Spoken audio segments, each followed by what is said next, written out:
welcome back. My name is Lady J, and what we're going to be discussing today is actually something that's quite uncanny. We are nearing the end of September, and at the beginning of September marked the anniversary of Princess Diana's death, the Princess of Wales. Now, it did not seem very appropriate for me to make a video on Princess Diana at the beginning of the month because it just seemed to, I don't know, like taking advantage of the time. So I waited to make this video to give some due respect to the anniversary of her death. So what this video is going to be discussing is the similarities in the lives of Diana Spencer, Princess of Wales, and Georgiana Spencer, aka the Duchess of Devonshire. Now, if you've never heard the term Devonshire before, well, shame on you, because there is an amazing cream that is taken after this name, and it is the most delicious thing in the world, and I don't care how fattening it is, I'm going to put it on every scone I ever see. But that is not what we're discussing today. There's been a lot of movies on the life of Georgiana Cavendish, the most notable of which is the 2008 interpretation of The Duchess with Keira Knightley. After I saw the movie, I was real interested and intrigued, especially considering it is based in my favorite time period. I started to notice some unique similarities in the life of Georgiana and later on down the line, Diana Spencer, because one of their similarities that I had never known about before was they're from the same family. Georgiana's father was the first Earl Spencer, and Diana's father was the 8th Earl Spencer, so they're all connected to the same family.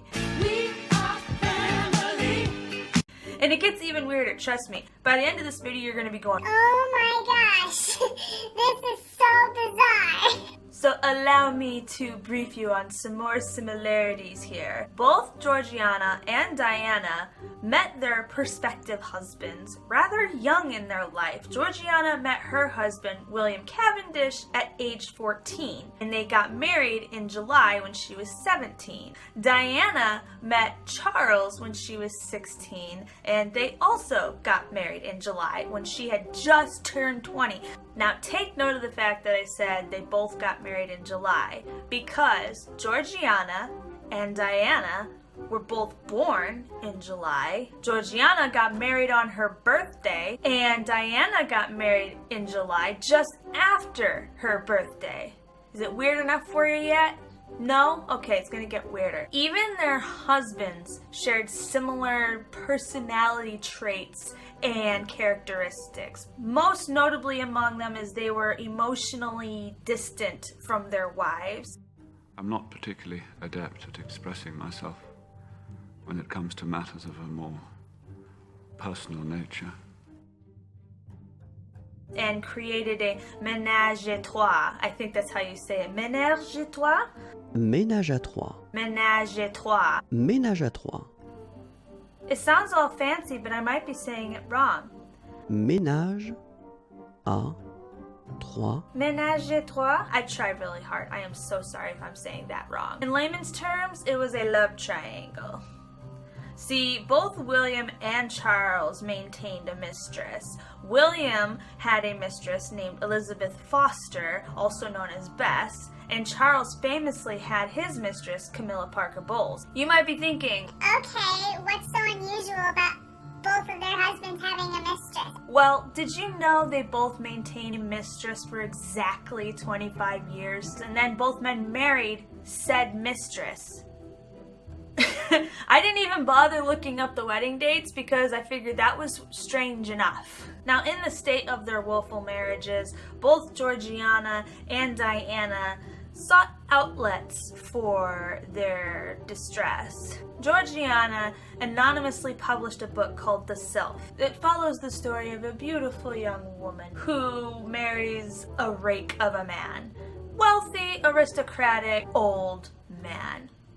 Sound familiar? Everybody clearly knew what it was about. It was about the state of her marriage. And Diana, though she did not author the book herself, she did set it into motion with the famous Morton book that disclosed the details of her sad marriage. So I think it's interesting that both women turned to literature to disclose the state of their marriages and how depressed they were. Another outlet that the women chose and became absolute icons are, and still are to this day, is fashion. During Georgiana's time, she was the leading lady when it came to fashion. She set the trend for feathers being worn over the top of the head. And interestingly enough, she was a great friend of Marie Antoinette, the Queen of France. Or you might also say the Queen of Fashion herself. And the Princess of Wales, Diana, was an icon of fashion the world over during the 80s and early 90s. Along with their fashion sense, something else that the Spencer girls were very involved in was activism. Georgiana was quite active in politics, particularly the Whig Party, where she would host parties for the Whigs in order for politicians to get together and to discuss things. Diana, though she couldn't and didn't get involved in politics. Ma'am, the government minister's home has said you're a loose cannon by supporting this campaign. Do you have any reaction to that? Jenny, I'm only trying to highlight a problem that's going on all around the world. That's all. She was very active in different endeavors with charities and fundraisers, chiefly among them being AIDS, sexual assault, cancer, landmines. She had so many different charities. They were both publicly very active in areas that were unusual for them at the time. So it was very, very unusual for both women to get involved in the things that they did during their time. Something else one might call unusual for the time is the way that they raised their children. During Georgiana's time period, a woman did not nurse her own child. It was sent off to a wet nurse who also would raise the child to a certain age, and then the child would be brought back to its parents. No, I will feed her. Are you sure, darling? Yes. I am her mother after all, even if she is only a girl. Ooh. There. The royal family typically do not take their children on royal engagements or trips. Diana took William with her to Australia, their first trip as a family. Does Prince William have a favourite toy? Jamie, he loves his koala bear he's got. But he hasn't got anything particular. He just likes something with a bit of noise. Plastic whale which throws things out the top. He got a plastic whale that throws things out the top, little balls.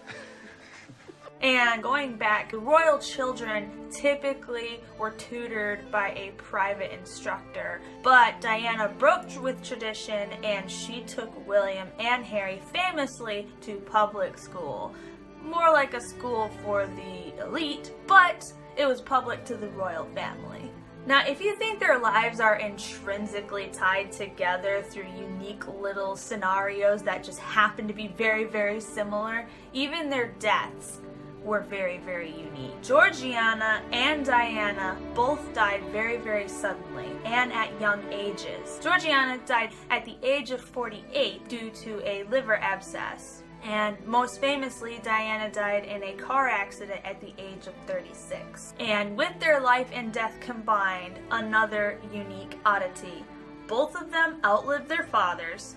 They both saw their brothers become the next Earl Spencer, and their mothers survived them. So both in life and in death, these very powerful, iconic, legendary women had some uncanny similarities in their lives, not just being part of the same family.